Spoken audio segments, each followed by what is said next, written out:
Well, thanks for staying with us here on The Pulse. Now we need to take you to Parliament. The intersex community in Ghana is asking Parliament to strike them out of the controversial anti-gay bill currently before the Constitutional, Legal and Parliamentary Affairs Committee.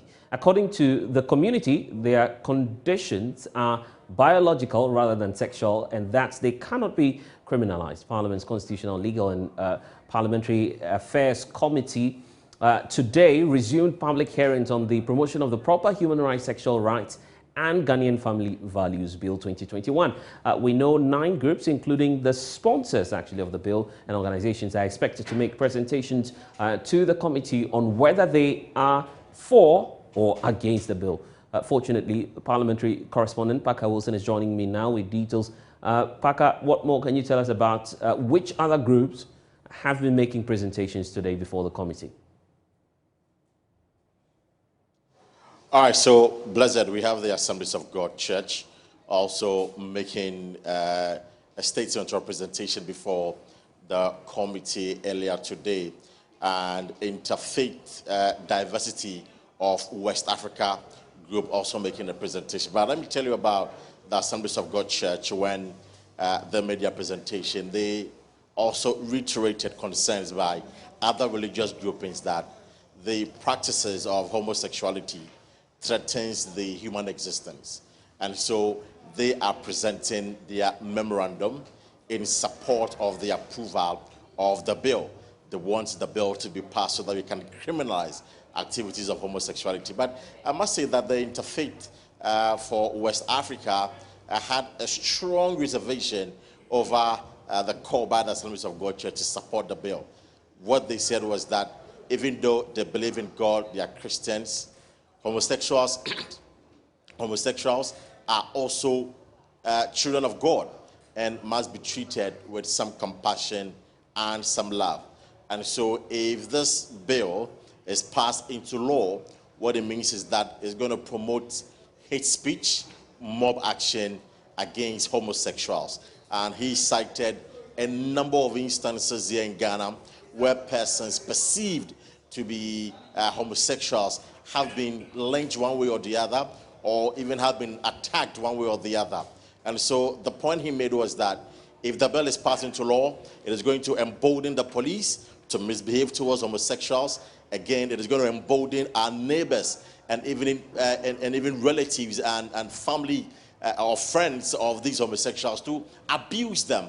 And so he believes that it will be proper and safe for this bill to be disregarded by Parliament so that homosexuals would have the right to live.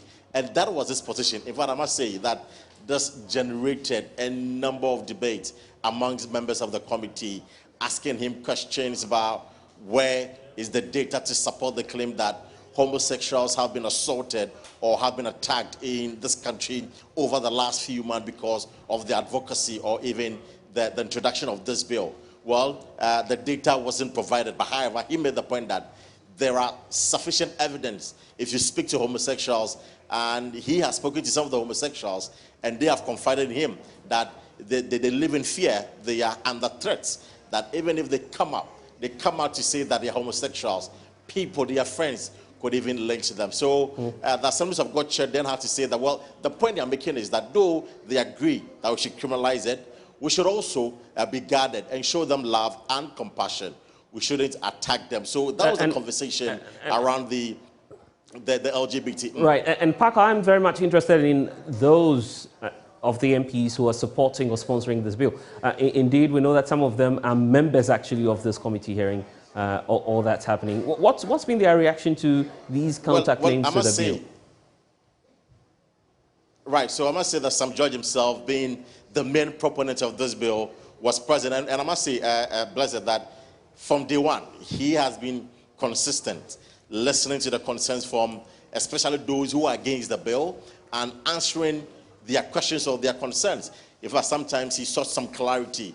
One key example is about where the intersex group made the argument that they have to be taken out of the bill because their condition is biological. Some judge raised some questions about who determines that biological condition. Obviously, the doctor. So if you are intersex, the doctor will now have to conduct a test on you to know that which hormones are more than, whether the male hormones are more than the female hormones. And so if a doctor does that, obviously, if the male hormones are more, then they can preserve the male organ so that it can show features of being a male and not a female. Right. And so he disagrees with call that if the intersex are involved in the bill, they will be criminalized. So that conversation ended abruptly, however. But I must say that in the chamber, there's been conversation about UTAG, and you know that they've been having this running battle with government. Today, ranking on the Education Committee has told us that UTAG has agreed to call off the strike, and so they are hoping that on Monday, UTAG members will return to the classroom. So, Parker, just a quick one, before you have. They want. Right, just a quick one before you have a conversation on that. Is this as a result of some engagements at the parliamentary level? Is that what's happening now? Yeah, that's correct. In fact, today the Parliamentary Committee on Education was scheduled to meet UTAG, the government that representing the Education Minister and also the Labour and Employment Minister. So yeah, they were in the meeting today. In fact, it was a long hours meeting. I've been told that the meeting took about 4 hours in there, where the members of the committee sought to persuade UTAG members to back down on their strike. At the end of the day, they agreed to call off the strike. Now, on the condition that all the outstanding issues, particularly the issue about the market premiums, will be resolved by government.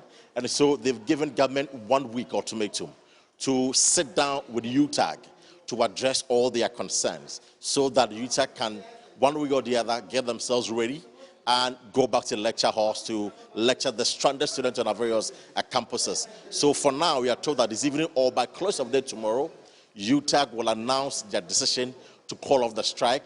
And so on Monday, they will return to the lecture halls. So students should be assured that on Monday, lectures are going to kickstart and the UTAG members will be in there. So that is the expectation. But again, the committee has directed the minister responsible for education and the Labour Commission and the Labour and Employment Minister that all the outstanding issues, they should address them within 1 week. I'm grateful, Parker, bringing us a bit of a breaking news there. In fact, if you're watching the JoyNews channel, we understand that Parliament has successfully been able to resolve the deadlock between government and UTAG. Hopefully, the teachers should be in their lecture halls by Monday. We'll keep our eyes on that. But I'm grateful, Parker, that you've been able to give us the latest now.